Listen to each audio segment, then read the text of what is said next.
Uh, you all must be knowing about this Raja Kelkar Museum, very famous for all these old articles and collection of the articles having heritage value really. So actually this structure is in memory of father of Raja Kelkar. And you must be wondering what is all this. So what has happened is actually this structure was not into a pit earlier. This surrounding was a sloping thing going to the river. Because of the road construction, the whole thing is filled up, and that's why it has gone into a pit. And somehow the authorities were not able to provide a proper drainage to this.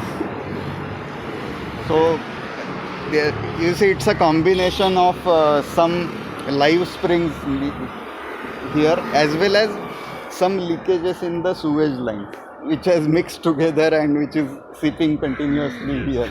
So that's why you can see this water logging over here and a polluted thing. Actually, of late, a lot of people have started taking interest into this conservation of this site. Because also we contributed a little bit by, when people see continuously people coming here, trying to understand the place, every Sunday people are visiting. So it's our little contribution into that awareness. But that's how awareness starts into action. Some company which is actually working into natural purification of water bodies. So they have also successfully implemented a model over here. So this stink and all this was gone actually, just by introducing an aquatic plant into this, which actually takes away the pollution. So it doesn't require any power or any chemical to be added and things like that. So a lot of people do get inspired. Some Ganesh Mandal in Shaniwarpet area, they started trying to maintain it in a better shape. This shade was also earlier not there. So this shade was provided by corporation and things like that. So things do take time, but if we walk on the good direction, it takes a good shape. So let's hope that next time we come, it's still better. So actually it has got very good carvings below. The kind of carvings which nowadays you don't see. All the very beautiful rock carvings are there below. That's Jain Museum. Yeah. Right, no?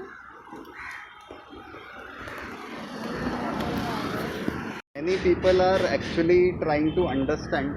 Earlier Pune city, there was a boundary wall. It was like a fort. Kille Hisar म्हणायचं त्याला. And this boundary wall, afterwards when the city expanded, it was demolished at many places.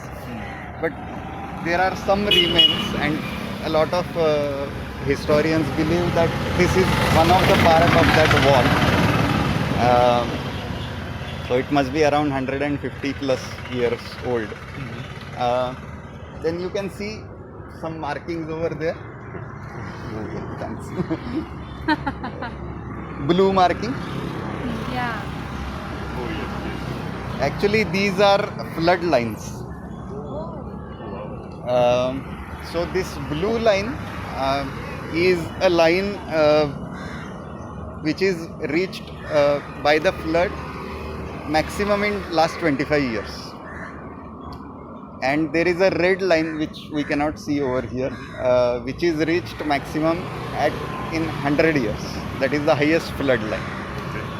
So technically speaking, inside blue line you should not have a permanent residential structures, because that is the place of river. Correct. That is the drain required. That is the space required for river to drain during floods. but we have built a road completely into this. And the encroachments are a big concern when we talk about restoring the rivers into original form, because a lot of permanent structures, when they are there, it becomes difficult. It affects the flow capacity, and again with the kind of garbage, it further restricts the flow. And that's why we see, because of many occurrences like that, many things piling up for years together of these kinds of encroachments, we see that just after half an hour's rain, you see waterlogging in the cities at many places, because we have stopped that, or we have affected the draining capacity of the river. One of the function of the river is that it should provide a drain channel for carrying out the excess water coming during the floods. And in tropical weathers, it is all the more very important, because in 4 months you are having the rainfall of the whole year. so so you should be more careful in tropical environments for observing these regulations. um, Also, we are into an age of climate change, so we are expecting flash floods, cloud bursts more and more in future. So in fact, this is acquiring more and more importance over a period of time. The awareness has also gone up. Definitely government has also coming up with more stringent regulations, but many times builder lobbies are one step ahead. But somewhere, the selfish motive of few can affect the life of so many thousands of people in the city. It can make city life really risky because of all these irresponsible kind of policy and behavior. Anyways, we'll just move another interesting spot.